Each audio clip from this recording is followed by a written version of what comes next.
Now, I know we talked earlier, it's $40 a month, but you really would like the kids to be sponsored for a year. At least a year. That's a great beginning. We really need people too that would have a desire to see these kids through school, through the 7th grade. It's a large commitment, but what the outcome is phenomenal. Okay. Now, I know that says $480, but there are different ways you can do that, right? You can get some friends to go in with you to do it. As gifts for people who have everything already, you know, a gift in their name. What are some other ways that you can pay that $480? One suggestion that you just made was get a group of people. Sometimes workplaces will have a focal point for charity. You can do it very easily with several people at $10 a month.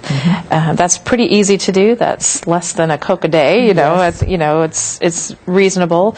The other way is to, contact your local church. If you have a church and they don't have a mission that they support overseas, this is a great way to just say, look, we're going to take on one child and see him through school. It's we have one church in Springfield that is doing that at present, and it's awesome. It helps, they're actually doing 4 children. So we have the support in that way, too. So your church can do it as a group. We have 2 youth groups that are supporting one child, so you've got 40 kids that support that. So really the creative end to that is really open, however you want to do it. Okay. So with that too, with getting more people to go ahead and sponsor kids, we get more kids and then get more people educated. Absolutely. Yes. So if they want to get, our viewers want to get more information on Project Child and what's going on with that, how can they reach you? They can reach me at my cell phone, which is 859-805-1273, or they can contact me by email, which is ljustice@theriverishere.com.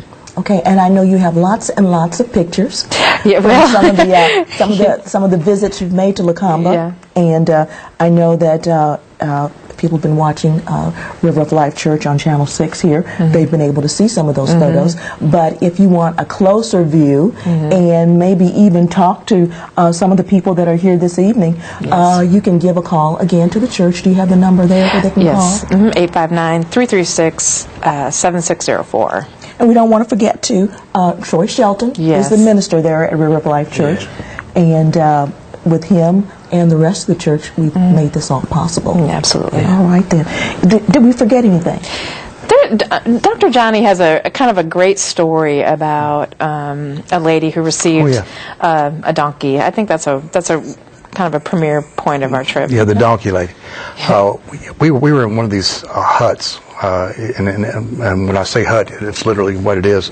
It's a mud hut made of cow dung and just unspeakable stuff that they pile together. And this was probably one of the smaller ones that we've seen. And this lady, she was suffering from diseases that are practically unheard of here in the U.S. now.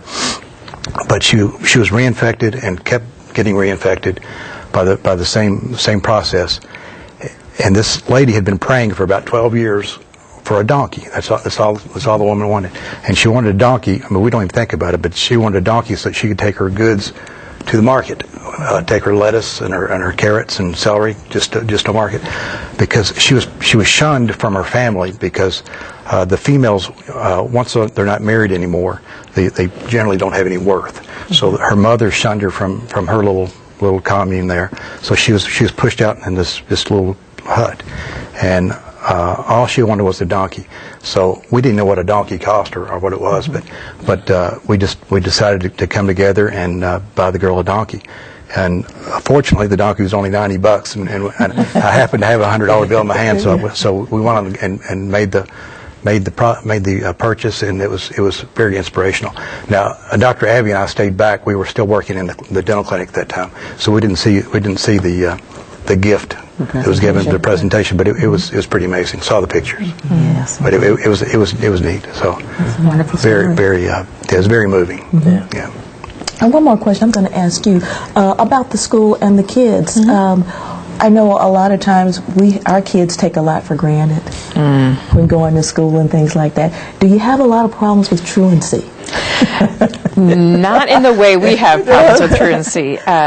No, it's an honor to go to school, and so if you are able to go to school, it's a big deal. It's really quite the opposite. You have kids that try to sneak into it. I believe. Yeah, quite the opposite. So they'll trade uniforms, is what I've told.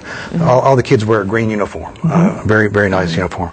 Some are tattered and worn, but they mend it. But Troy said that some of them will trade it to try to sneak in, but the teachers kind of know. Yeah. Okay, so that's something that everybody wants. Absolutely. Education. Yeah, it's the biggest thing in that area. Okay. The school is the biggest thing, and so that's one of the reasons why we'd like to build it up as much as we can, because it becomes the central focus of the community then, and then teaching parents how to be supportive of that, and getting their kids to school on time. And one of the deterrents that we had a couple years ago was that the kids just weren't getting enough food, and so we decided to, in addition to sponsorship, was to pay for food. And so once the kids started getting a consistent good meal daily, their grades went up.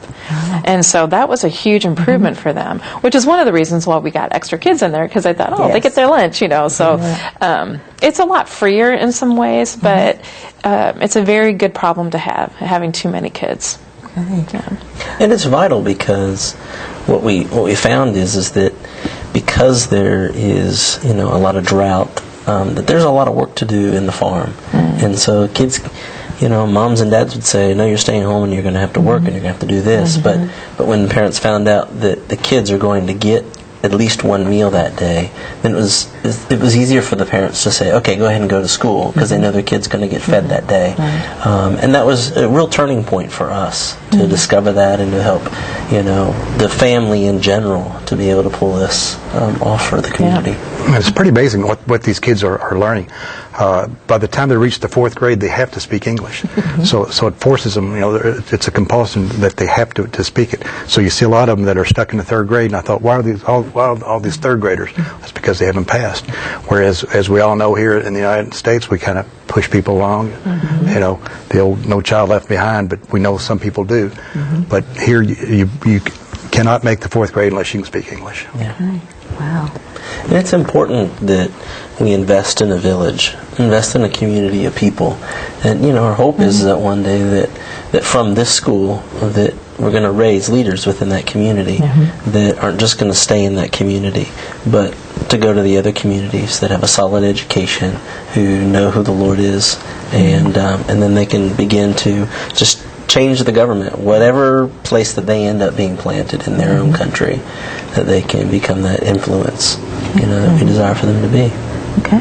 Again, we've been talking about Project Child, and we're here with Laura Justice, John Hanford, and Dr. John Isaacs. And Laura, tell us again, give us that telephone number again where you can be reached, so that our viewers can get more information about Project Child. Sure. My cell phone is 859-805-1273, or they can call River of Life Church at 859-336-7604. Okay. Well, thank you all very much for being here this evening.